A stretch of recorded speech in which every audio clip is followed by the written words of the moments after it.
everyone, this is Jessica of Northern Atlas, and today I'm going to be talking about the full moon in Scorpio. On the agenda today, we're going to cover this full moon with 4 key focuses: astrology, tarot, ritual, and reflection. Feel free to take from these what you need, what feels right to experiment with, and whatever aspects that call to you the most. Before we dive in, I wanted to highlight some keywords about this celestial event. The full moon celebrates themes of culmination, fertility, peaks, illumination, and climax, while Scorpio is known for depths, darkness, eroticism, death, and resurrection. Scorpio's ruling planet is Pluto. It is a fixed water sign, and it rules the 8th house. In this section, I want to highlight some of the surrounding environment of the full moon in the constellation of Scorpio. To do that, I'm going to mention some of the aspects of the moon is in today, and how that may put into context some of the energy we're feeling, themes we're noticing, and archetypes that come into play as we navigate this particular lunar event. So for instance, the moon is in opposition to the Sun, Mercury, and Uranus, which are all in Taurus, and it is square Saturn, which is currently in Aquarius. So something that I wanted to mention that's kind of interesting here is that while Mercury is in Taurus, the moon and Mercury aspects often create a sort of common sense theme, and it's this idea of rationalizing feelings and so on.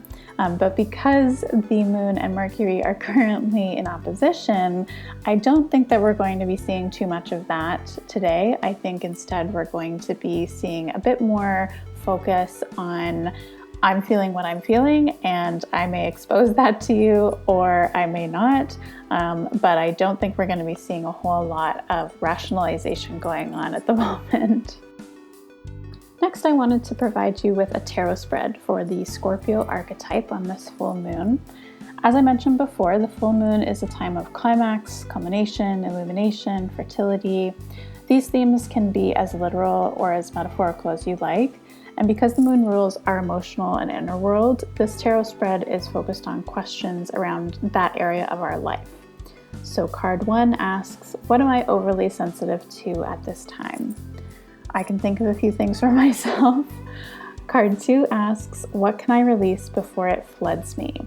So sometimes people forget that Scorpio is actually a water sign. We think of Earth at times because of that sort of hard exoskeleton, the darkness, but it is actually a water sign. So the idea of getting flooded is something that's very common in emotional well-being and mental health and so on. So I really wanted card 2 to sort of ask, like, what do I know is kind of coming for me that I could just nip in the bud right now?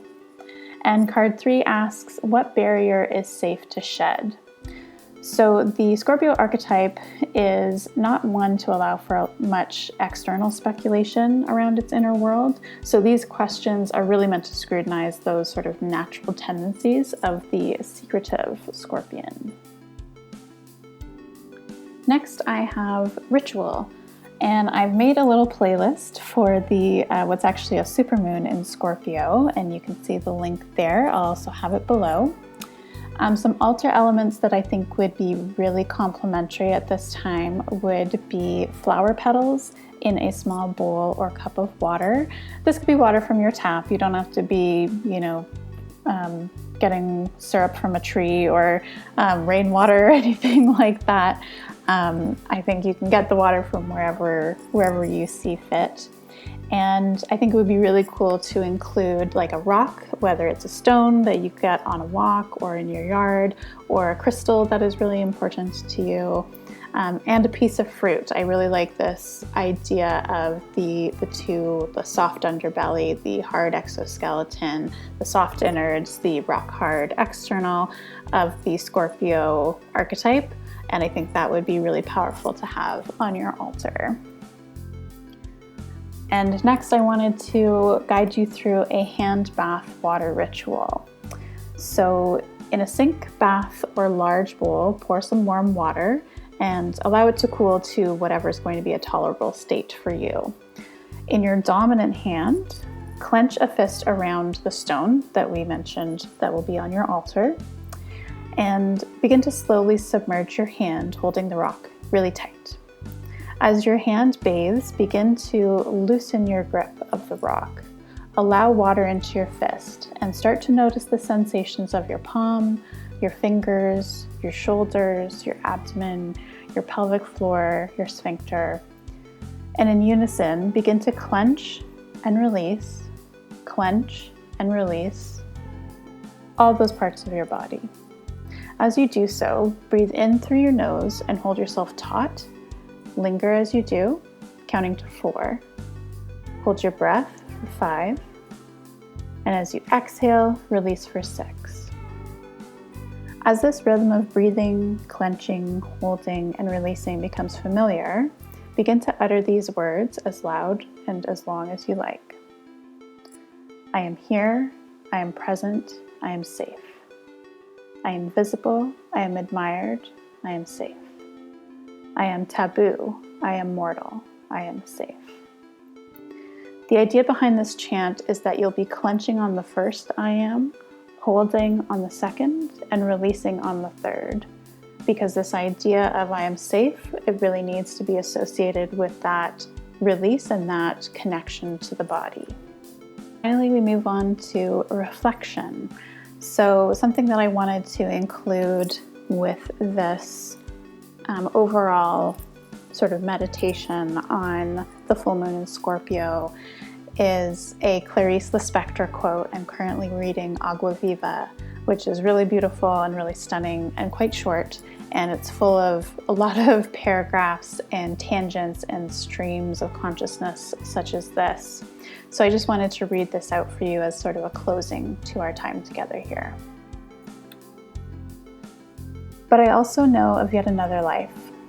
I know and want it and devour it ferociously. It's a life of magical violence. It's mysterious and bewitching. In it, snakes entwine while the stars tremble. Drops of water drip in the phosphorescent darkness of the cave. In that dark, the flowers intertwine in a humid fairy garden. And I am the sorceress of that silent bacchanal. I feel defeated by my own corruptibility, and I see that I am intrinsically bad. It's only out of pure kindness that I am good, defeated by myself. Who lead me along the paths of the salamander, the spirits who rule the fire and live within it. And I give myself as an offering to the dead. I weave spells on the solstice, specter of an exorcised dragon. I really love that quote, and I love so much of that book, and I thought that it was so applicable and so thematically relevant to the Scorpio archetype, to that inner world idea, to the watery depths of Scorpio and the moon itself. And I really hope that that leaves you in a lingering way, and you're able to sort of meditate on those words and those imagery.